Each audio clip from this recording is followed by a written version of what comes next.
Hey, how are you? Good. How are you? Oh my God, what is that sweater? I want it. I just got this actually today. I was like, I had a little time to kill. I was kind of poking around. It's a Jill Sonder number. I love that. Dude, they did like a sort of like a t-shirt knitted almost uh like kimono cut without the belt that I was like, this is pretty cool. I like in the dressing room was like, this is awesome.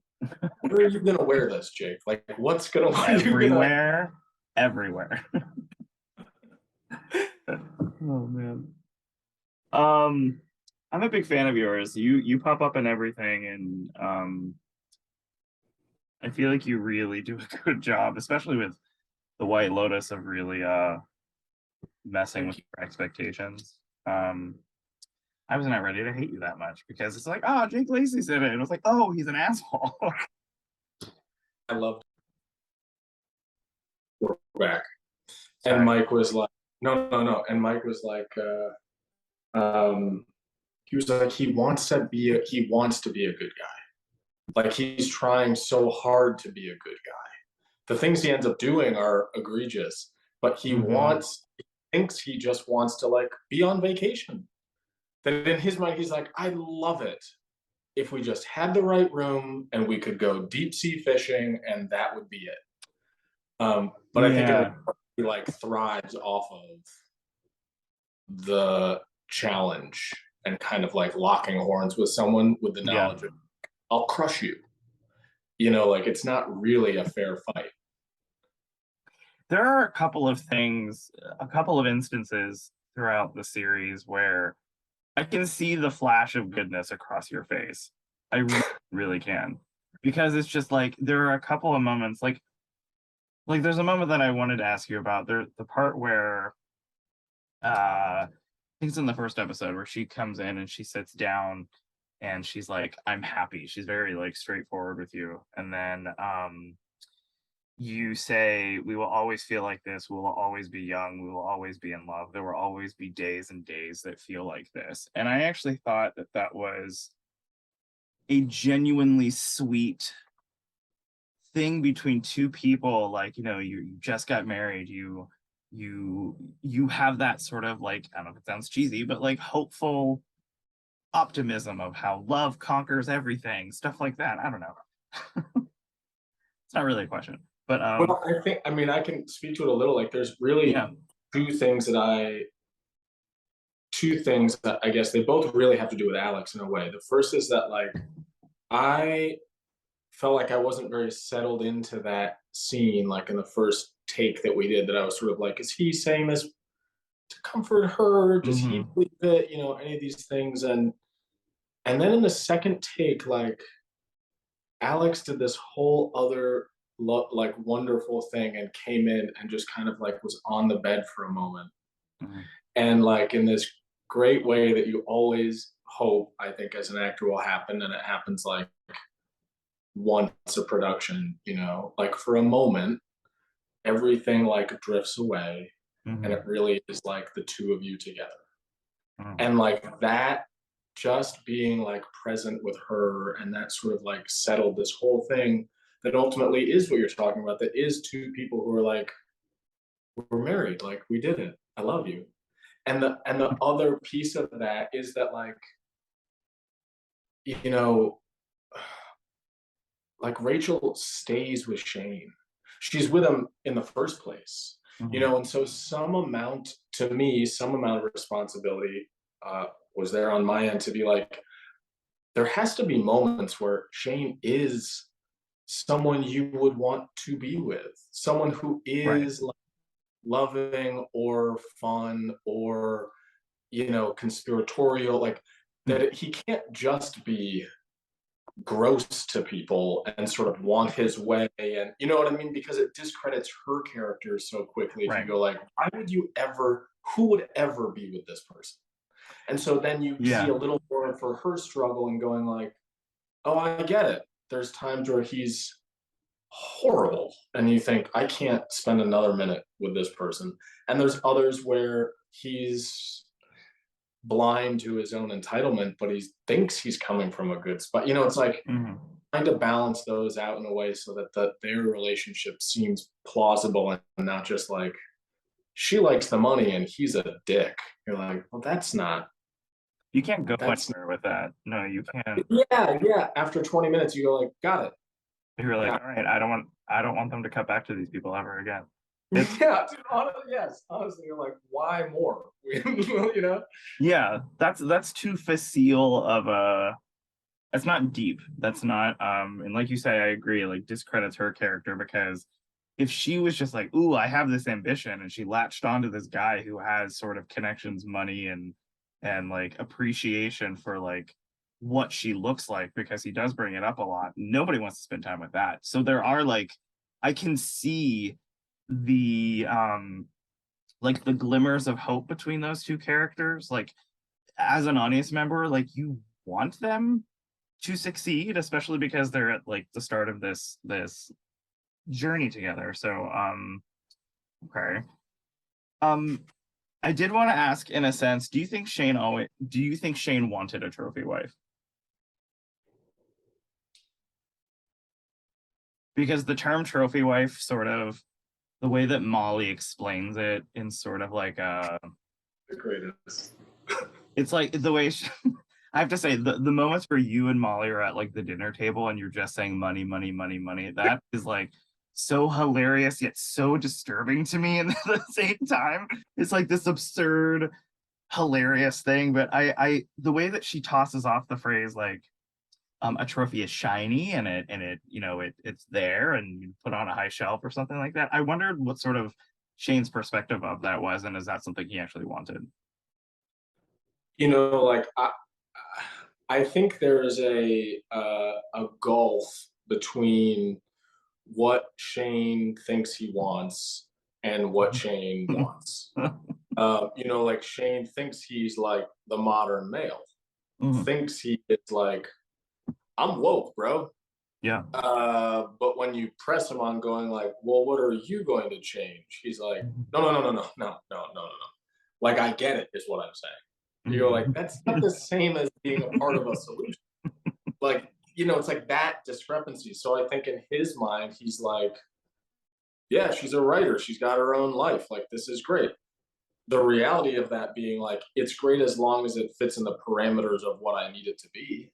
Mm. Like he's not interested in saying like, when Rachel gets the offer to write about the guy who gets people to sign up to vote and then takes them to Burning Man in a floating RV. Yeah. He could say like, "That's great. What does that take? That's an afternoon. All Yeah. right, let's do it." Like he could excuse the time of them together to go like, "Hey, go for it." Yeah. But instead is like, "What?" Like because he's I guess like to the character, it's like he's like, that's, I mean, okay, you're not like Bernstein, like we're not. I don't think you need to give up like time at this resort to do that. Yeah. Uh, and the brilliance, I think, like of Mike and that writing is that it is absurd. That is a Yeah. ridiculous article to write. Like Shane does have a point in going like, "Are you Yeah. serious? Yeah. You're gonna write about that? Like that's come on, man. You keep writing like that, they're gonna keep throwing that stuff at you." And then she's like, or they won't throw anything at me, which Yeah. is also a valid. It's like every time when whether it's Shane, Rachel, or really anyone in the series, I think is like bumping up against another person. The thing that I found so exciting early on, just in reading it, was that like both people had a totally valid point of view and a totally valid need, Hmm. and or at least in their world, in their bubble, Yeah. and like it just so to shortly answer your question, like he does want a trophy wife. Yeah. He wants like the new version of a trophy wife. Hmm. He's like, you have your cute career for a couple years, and then we'll Yeah. start popping out kids, and you can just hang at home and go to the club. I don't understand. Isn't that cool? Yeah. There was something when I rewatched the episodes when she was describing to you about what the article was, and I just like found myself just involuntarily laughing. And the line that I don't think I realized it the first time that I watched it, when he was like, "You're gonna like hang out in the room, you're gonna write that article." I was like, my husband would be so mad if I told him, I was like, "I'm gonna write this." He would be like, "Okay, you're gonna like waste some time that we could be spending together on that." So that's another instance of me watching the show and having a completely different perspective on on uh on the characters and the writing. And this is another thing, sort of like what we were talking about before, like you can see both sides to them, and it is not one-sided, and therefore the writing is rich, and it's not easy. That's the Right. great thing about the It's show. also, I didn't, it was probably a month into filming that that I asked Mike, and maybe it was Dave, producer Dave Burnett. We're shooting in this incredible suite, and I was like, "What is this? What does it cost? Like, what does this really cost?" And he was like, "I think it's about $25,000 a uh night." what? It's like a 7 bedroom, six uh, bathroom, like terraced, two living room, and we had it for less than that to film in for, but like, were you to rent it as like a guest, it's crazy. So there's like, and for Shane, a lot of money, money, money. So, he's just like, they're going to give you what's $400. yeah. So just if we break that down, every hour that we're here is $1,000 for this room. Mhm. So, it's just like, what are you doing? Just at cost analysis, this is crazy. This is nuts. That's like Which then it's like, I'll the pay you. price of a I'll pay glass that. in the room, yeah. It's like, yeah, Huh. yeah. Okay. Um, I want to ask about well, the thing I really want to ask about the relationship with Murray's character is, again, when I was rewatching it, because I watched it originally so long ago, and I watched it, it was so fresh in my mind. And the scene where Armand sets up the dinner that you end up sharing with Jennifer's character, this is like one of the flashes across your face that it made me notice the second time that I was watching it, is that I actually thought, and I wanted to ask you if you think this is true, if Armand didn't fuck with the candlelight dinner, do you think Shane would totally be fine for the rest of the vacation? Because there is something along your face when he's describing it to you, and Shane's like, "Yeah, that would be really great." And I was like, and then Murray's character fucks it up on purpose just to screw you. Is that a moment, do you think that Shane maybe would let something go if he would have done it properly? Yeah, I mean, in my mind, yes. If it had gone as well as Shane wants it to go, my feeling is that like, um, upon leaving, right, would be like, "Hey, the boat was great, man. Um, didn't get the room. Maybe next, but the boat was great. The boat was great." So like, I do think it's he would have been more like playful with Armand and being like, still couldn't get that view, but I guess that, the boat, like, I feel like I mean, I think Shane leaves that conversation obviously thinking like, not only is the boat going to go well, but I Yeah. also think there's a brief moment where he thinks like, this guy's all right. This guy's all right. For a one Oh moment, man. we get each other. And then that, I think, is like what cranks up that rage, is not only in being like fucked with again, but that for the briefest moment I was vulnerable to being like, oh, maybe you're okay.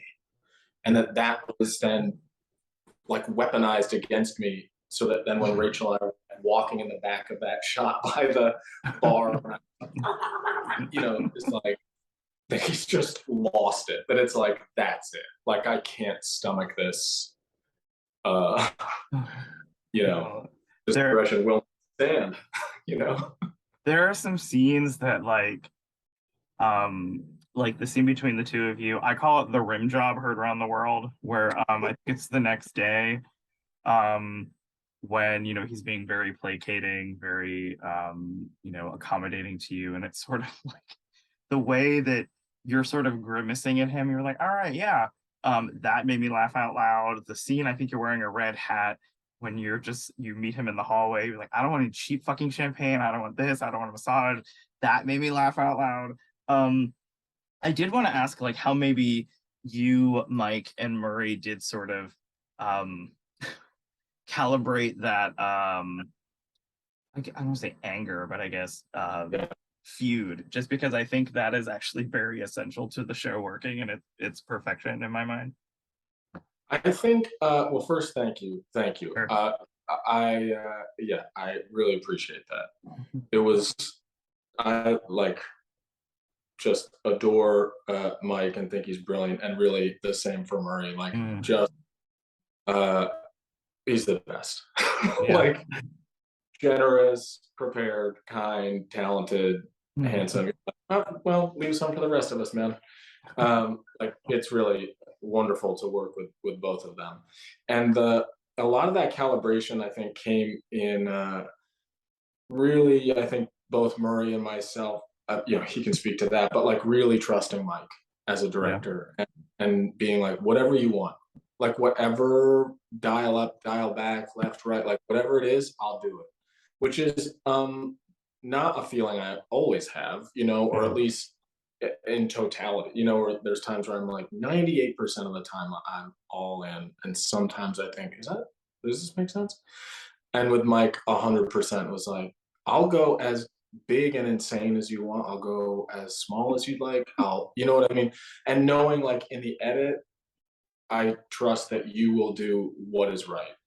And, uh, and so then I really think the credit, like we're the ones doing it, but the credit lies in Mike, like directing that, and really then the editors. Like I just think the editing of the show is Oh spectacular, and yeah. um, it just to build the tension visually like that, the music, like it's such a group effort to get the response of them sitting at home and going like, oh, like it takes so many pieces, and there's like uh, the morning after I've caught Armand in this compromised position.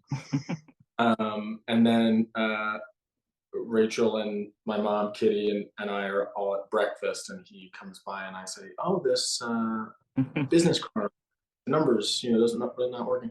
And and then I'm not sure which part stayed in the edit, but like I think we like sort of tussle over the card a little bit, Hmm. and then I Yeah. flip back at the and we when we were shooting it would like maintain eye contact through the whole thing, and I thought it was so funny that I kept like in rehearsals kept going like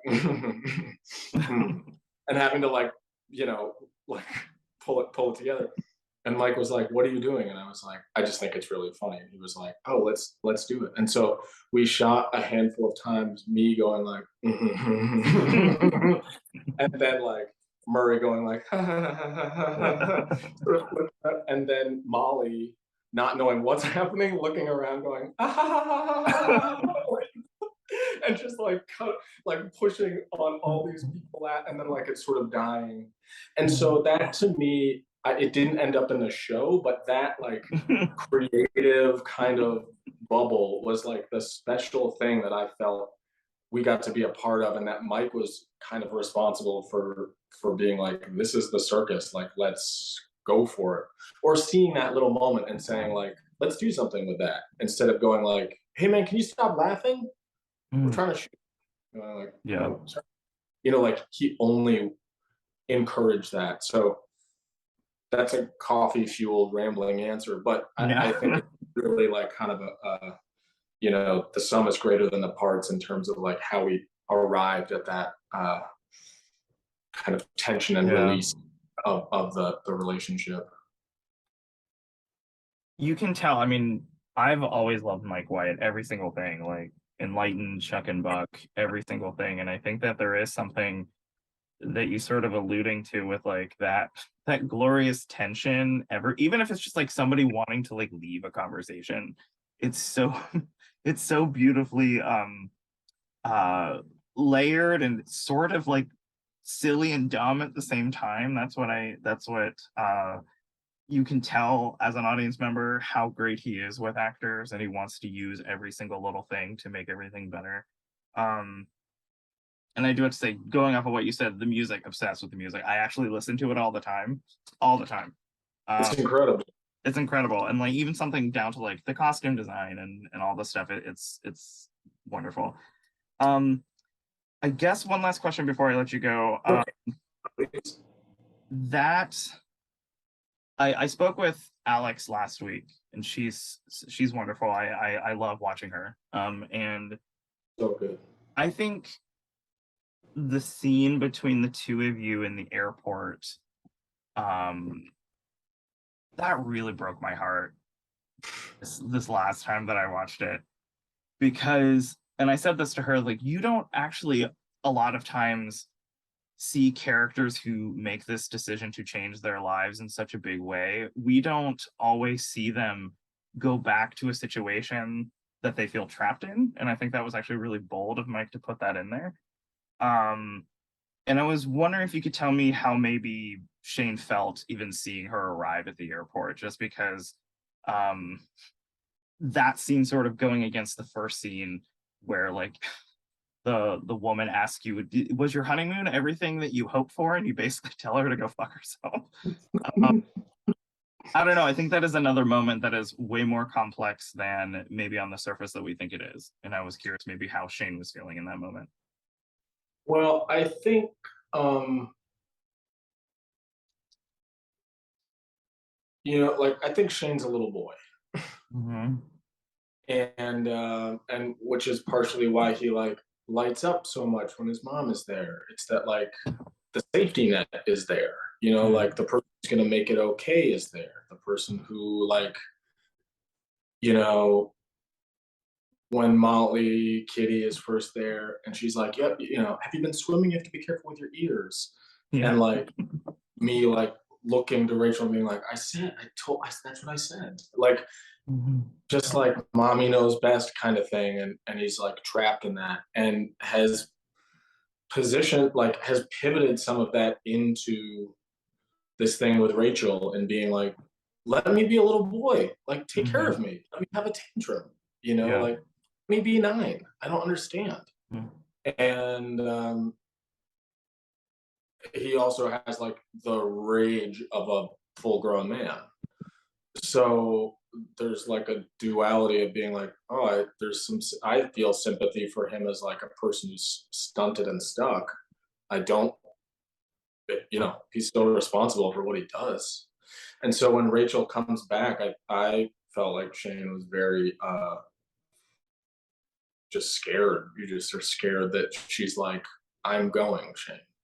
That it's like she come to be like, I kept my ticket and I'm flying back, and that's that I'm gonna like switch seats, and it's we should get lawyers to break this marriage. And so there's this really like, am I about to be like a little boy lost again? Like my mom's gone, my new mom is gone, like, and then when she's gonna stay, he's like, in his mind, it's like, I'm gonna change. I'll do anything. I'll be exactly what you need me to be. I'll be so good now. I promise I'll be good. And he can't possibly make a monumental shift Right. he can't go from 9 to 30, so like inevitably he'll be up to his old tricks in one way or another. But like in that moment is like, am I at sea? Am I adrift right now?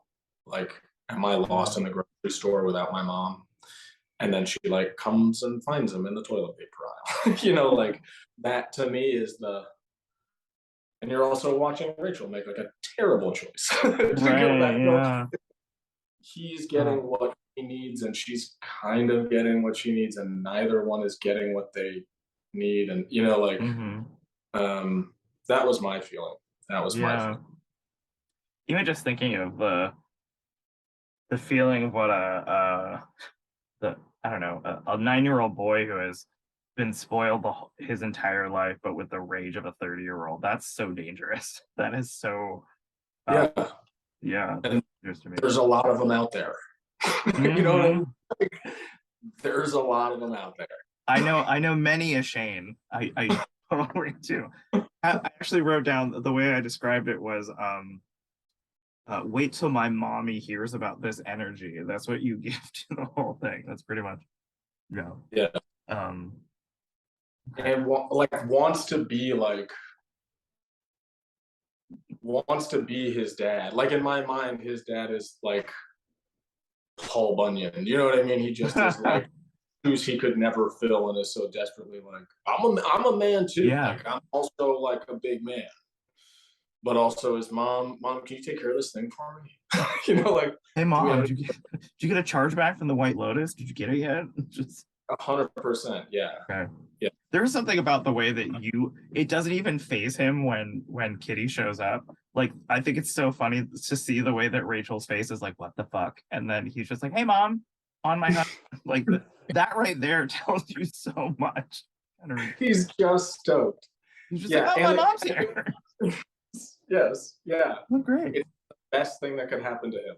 Yeah. Is that she shows up.